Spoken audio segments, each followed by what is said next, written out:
इस video series में हम कवर कर रहे हैं यूपीपीसीएस 2024 के लिए इंडियन पॉलिटी के प्रीवियस ईयर क्वेश्चंस को without wasting a single second. हम इस वीडियो में लगभग 50 से 60 क्वेश्चंस कवर करेंगे। हर वीडियो में 50 से 60 क्वेश्चंस जो हैं वो हम कवर कर रहे हैं। Who amongst the following was not a member of the drafting committee? Drafting committee का मेंबर इनमें से कौन नहीं है? मोहम्मद सादुल्ला, के एम मुंशी, ए के Iyer, Jawaharlal Nehru. Correct answer is D, Jawaharlal Nehru. Jawaharlal Nehru drafting committee के मेंबर नहीं थे। The Constituent Assembly set up a drafting committee under the chairmanship of Dr. B.R. Ambedkar on।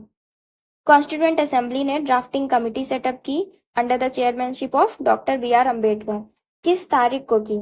13 दिसंबर 1946, 22 दिसंबर 1947, 3 जून 1947, 29 अगस्त 1947। करेक्ट आंसर इज डी, 29 अगस्त 1947 को कॉन्स्टिट्यूएंट असेंबली ने एक ड्राफ्टिंग कमेटी सेटअप करी जिसके चेयरमैन कौन थे? Doctor B R Ambedkar. Who was the constitutional advisor at the time of the formation of the Constitution? Constitution के फॉर्मेशन के टाइम पे कॉन्स्टिट्यूशनल एडवाइजर कौन था? Doctor B R Ambedkar, doctor Rajendra Prasad, B N Rao, K M Munshi. Correct answer is C, B N Rao.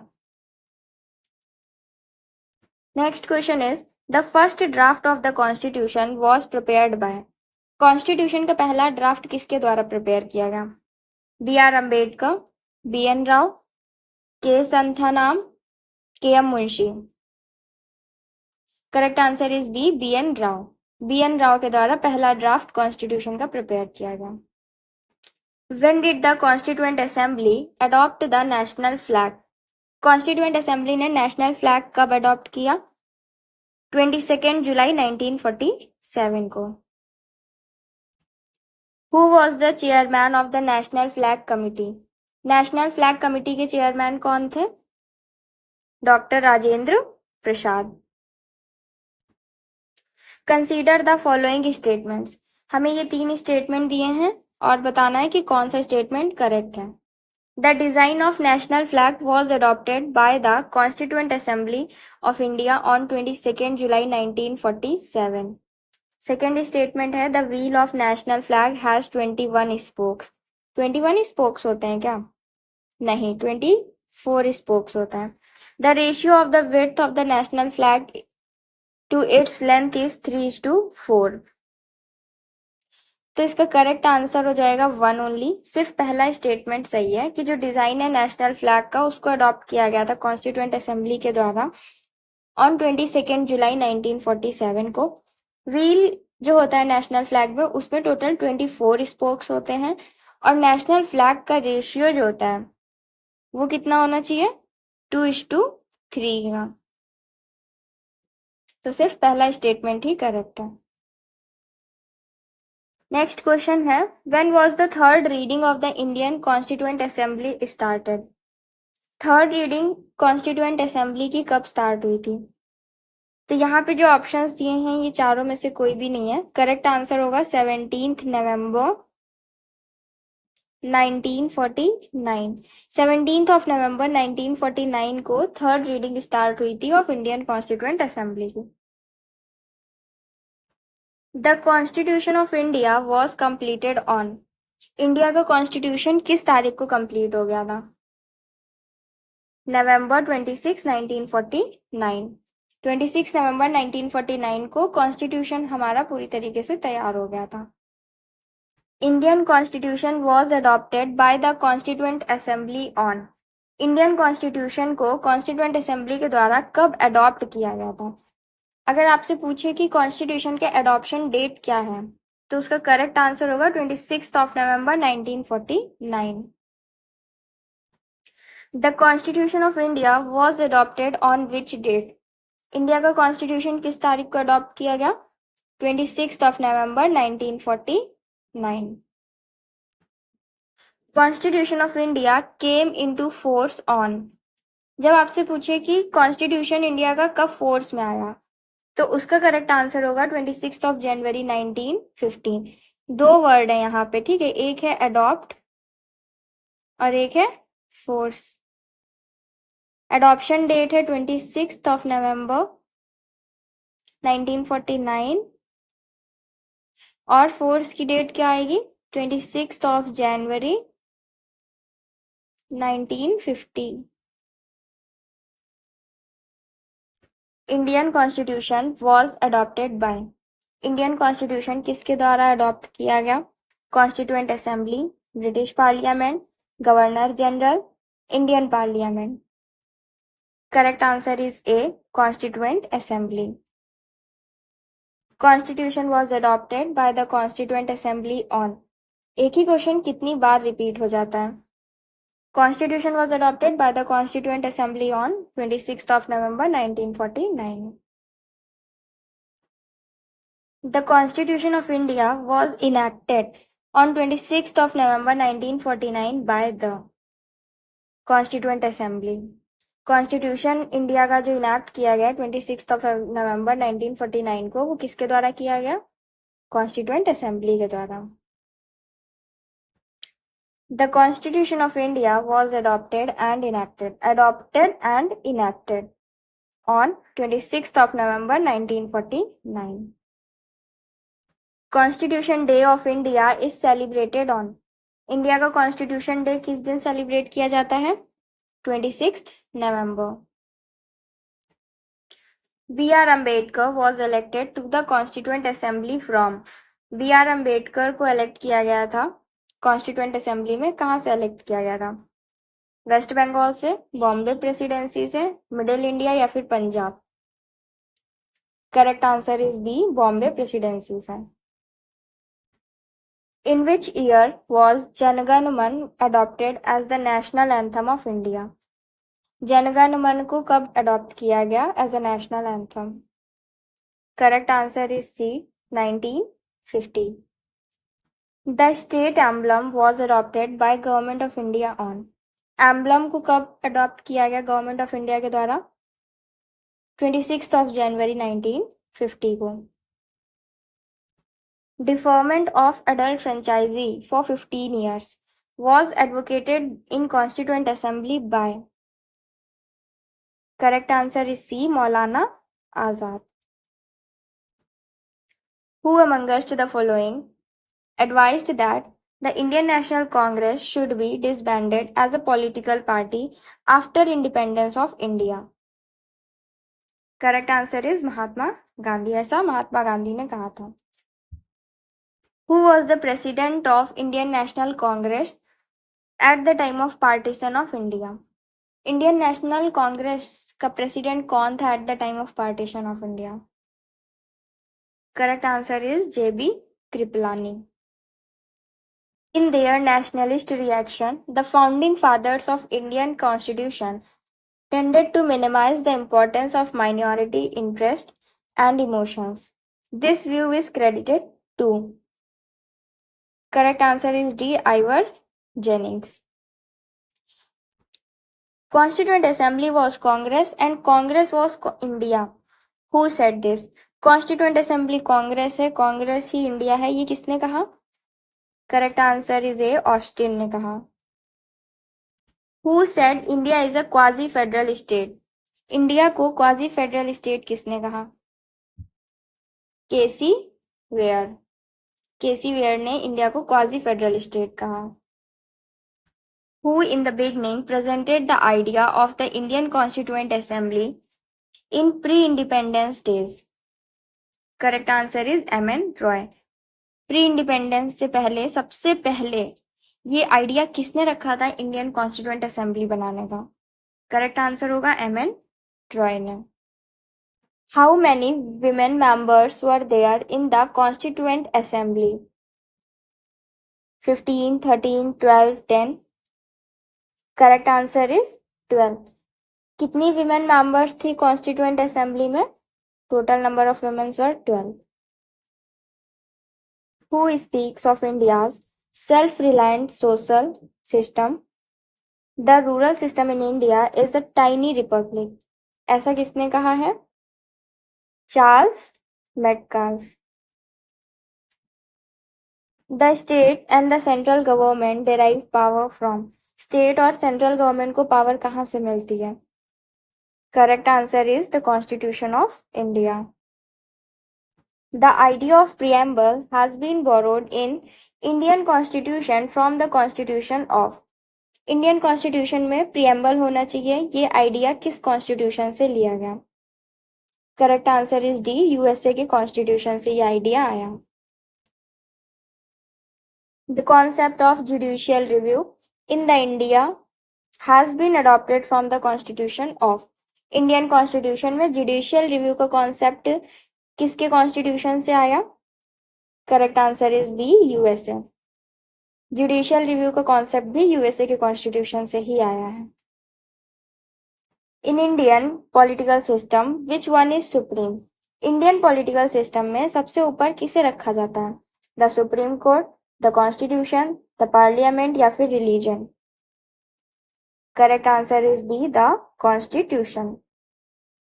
The concept of a union of states in the Indian constitution has been derived from.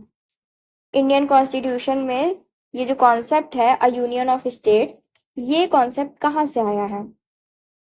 Correct answer is C, the British North American act से ये concept आया है। The feature of federal system of Indian constitution is inspired by the constitution of. ये जो feature है federal system का Indian constitution में, ये किस कॉन्स्टिट्यूशन से लिया गया है? Correct answer is A, Canada के कॉन्स्टिट्यूशन से। The Indian federalism is based on the pattern of which country. Indian federalism किस कंट्री के पैटर्न पे बेस्ड है? Correct answer is B, Canada. Which of the following characteristics is common between the federal system of India and America? A single citizenship, three list in the constitution, dual judicial system, and D option कह रहा है federal supreme court for interpretation of the constitution. इनमें से कौन सी characteristic है जो India और America के फेडरल सिस्टम में कॉमन है? इसका करेक्ट आंसर होगा D, a federal supreme court for interpretation of the constitution. The system of judicial review exist in. Judicial review का जो सिस्टम है वो किस किस कंट्री में देखने को मिलेगा आपको? India only, USA only, India and USA, UK only.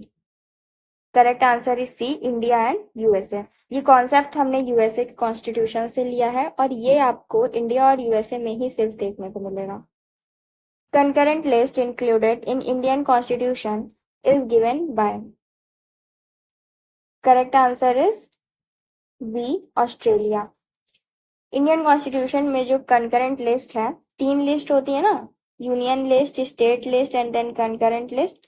तो ये जो कंकरेंट लिस्ट वाला कॉन्सेप्ट है ये हमने ऑस्ट्रेलिया से लिया है। Idea of concurrent list in the Indian constitution has been borrowed from. Correct answer is C, Australia. देखिए कितनी बार ये क्वेश्चन पूछा गया है, इससे हमें पीवाईक्यू की इंपॉर्टेंस पता चलती है।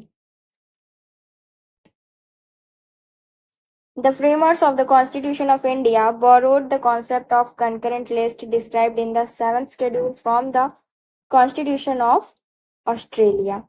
Concurrent list का concept कहाँ से आया है? ऑस्ट्रेलिया से। The concept of directive principles of state policy in the Indian Constitution has been adopted from the Constitution of। DPSP का concept हमने किस कंट्री के कॉन्स्टिट्यूशन से लिया है? Correct answer is B, Ireland. Indian Constitution has taken a certain feature of the constitution of other countries. Which country has contributed to the framing of the directive principle of state policy? Same question है, बस थोड़ा अलग तरीके से पूछ दिया। देखो, Indian constitution ने बहुत सारे फीचर्स अलग अलग कंट्रीज से लिए हैं, तो डायरेक्टिव प्रिंसिपल का जो कॉन्सेप्ट है ये किस कंट्री से लिया है? आयरलैंड।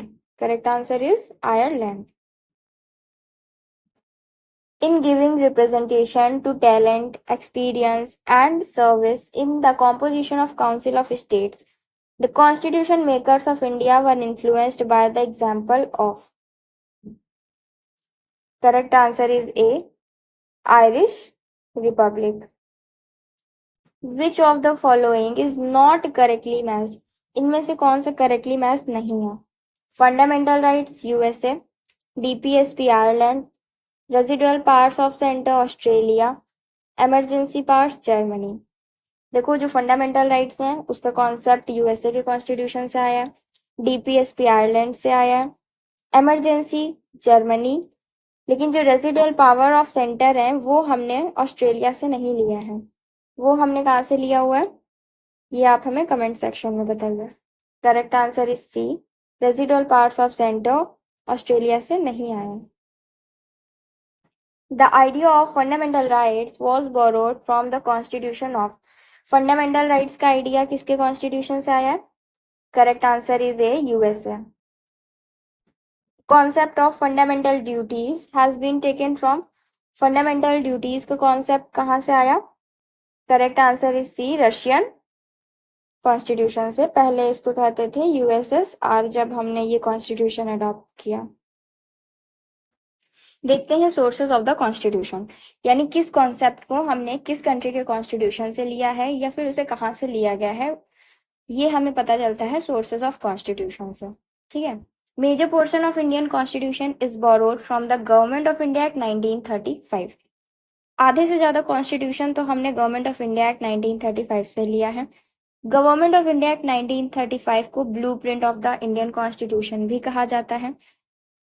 उसके बाद rule of law, parliamentary form of government, cabinet system, single citizenship, bicameral legislature, law making procedure, parliamentary privileges and prerogative writs are provisions borrowed from the constitution of Britain. इन सभी concepts को हमने Britain के constitution से लिया है। Then preamble, judicial review, independence of judiciary, fundamental rights, post of vice president, procedure of impeachment of president and removal of supreme court and high court जजेस, इनके प्रोविजंस को हमने लिया है यूएसए के कॉन्स्टिट्यूशन से। उसके बाद DPSP, method of election of president, nomination of members of the council of state Rajya Sabha में, इन प्रोविजंस को हमने लिया है आयरलैंड से। देन कनाडा के कॉन्स्टिट्यूशन से हमने लिया है federation with a strong centre, advisory jurisdiction of the Supreme Court, residuary powers to be vested in the center and appointment of governors। ठीक है। Joint sitting of both houses of parliament, language of preamble, freedom of trade, commerce and intercourse and idea of concurrent list, इसे लिया है Australia के constitution से। Provisions related to emergency except financial emergency को मतलब छोड़ के जितने भी प्रोविजंस हैं इमरजेंसी के वो आए हैं जर्मनी के कॉन्स्टिट्यूशन से। Procedure established by law from Japan and procedure of constitutional amendment and election of members of Rajya Sabha South Africa के कॉन्स्टिट्यूशन से आया है। Fundamental duties and the ideals of justice, social, economic and political in the preamble are imported from USSR यानी Russian constitution से। Republican system, principle of liberty, equality, fraternity in the preamble are borrowed from the constitution of France। तो किस country के constitution से कौन से procedure कौन सा प्रोविजन को अडॉप्ट किया गया है ये हमें याद रखना है क्योंकि इस पे भी क्वेश्चन हर बार ही पूछे जाते हैं। Who was the first nominated deputy chairman of the Constituent Assembly? पहले नॉमिनेटेड डिप्टी चेयरमैन कौन थे कॉन्स्टिट्यूएंट असेंबली के? Correct answer is Frank Anthony. The tradition of written constitution began from which of the following countries? Written constitution का जो tradition है वो किस country से स्टार्ट हुआ? Correct answer is D, America. Among the following given names, whose portfolio in the first cabinet of India 1947? was different from his portfolio in the interim government 1946? इनमें से कौन है जिनको इंटरिम गवर्नमेंट में जो portfolio मिला था वो पहली कैबिनेट जब 1947 में स्टैब्लिश हुई तो उसमें उनका पोर्टफोलियो चेंज कर दिया गया था? Correct answer is CH Bhabha. Only 3.